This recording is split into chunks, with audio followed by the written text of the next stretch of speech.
Okay, I'm going to do a little mini video, I guess, on how to find water. Um, and sometimes, we have water, like this is my dog's bowl of water.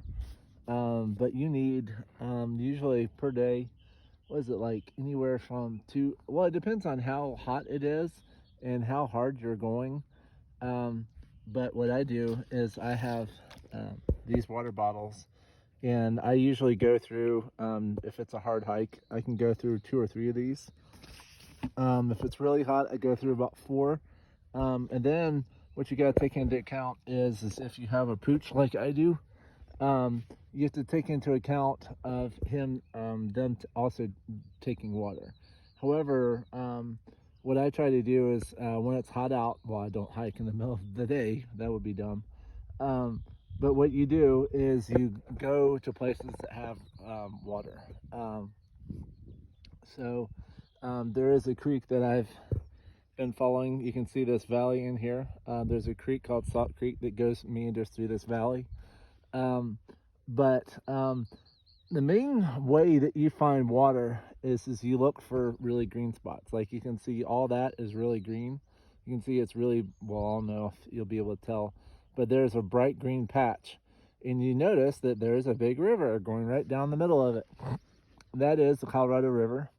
Starts up in the Rocky Mountain National, or not Rocky Mountain National Park, Rocky Mountain, Rocky Mountains, and it goes all the way to Mexico. So it goes through Utah and Arizona, and uh, and then it goes out. But that is a major body of water.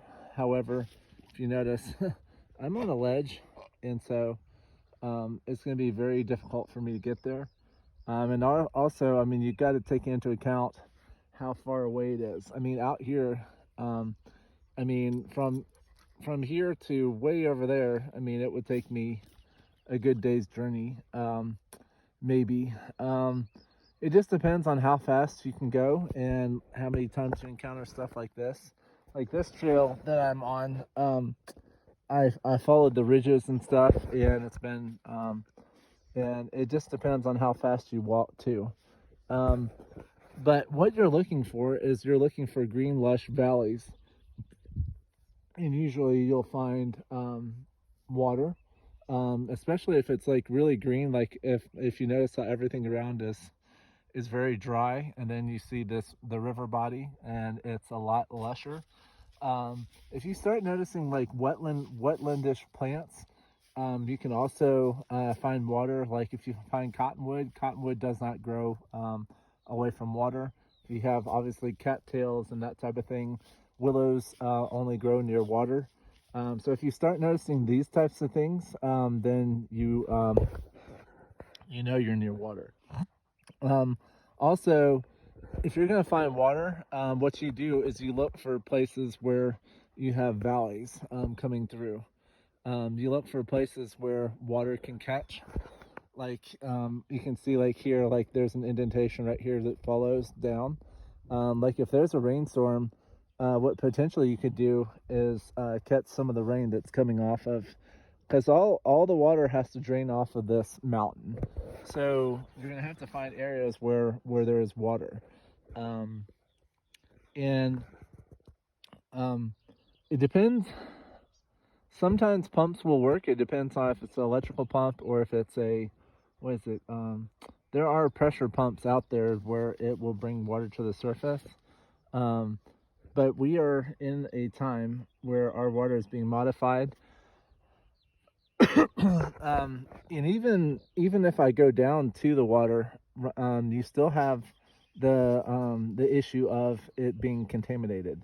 Um, in order to know how the contamination is, you have to basically know what's upstream from it. I do know that upstream from this, because the Colorado goes this way.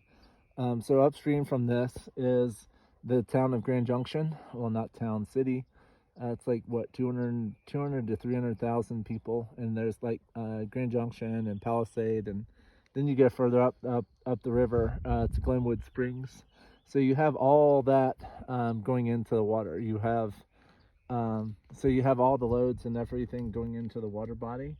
Um, And so you have to figure out some way of getting rid of that.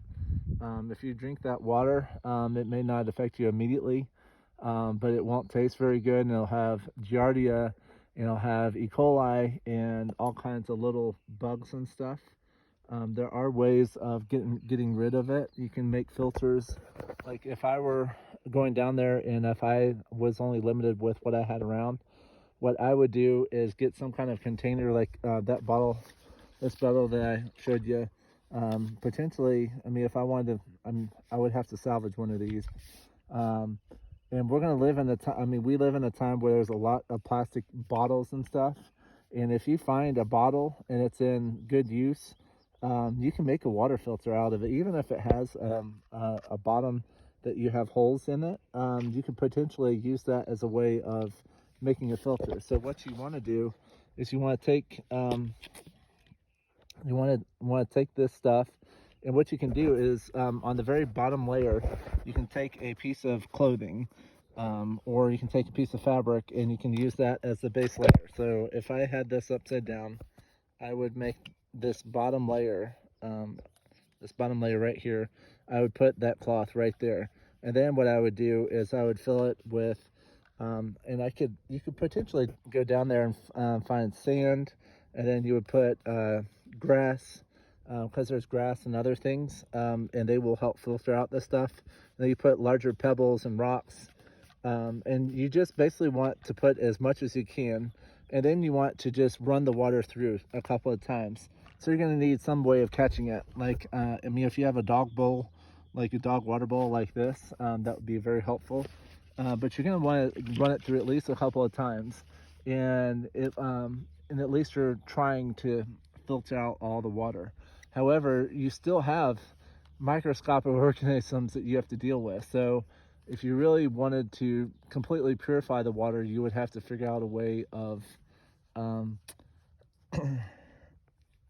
of basically getting a fire and purifying it that way. You would have to have it come to a boil, um, and that could it be very time consuming.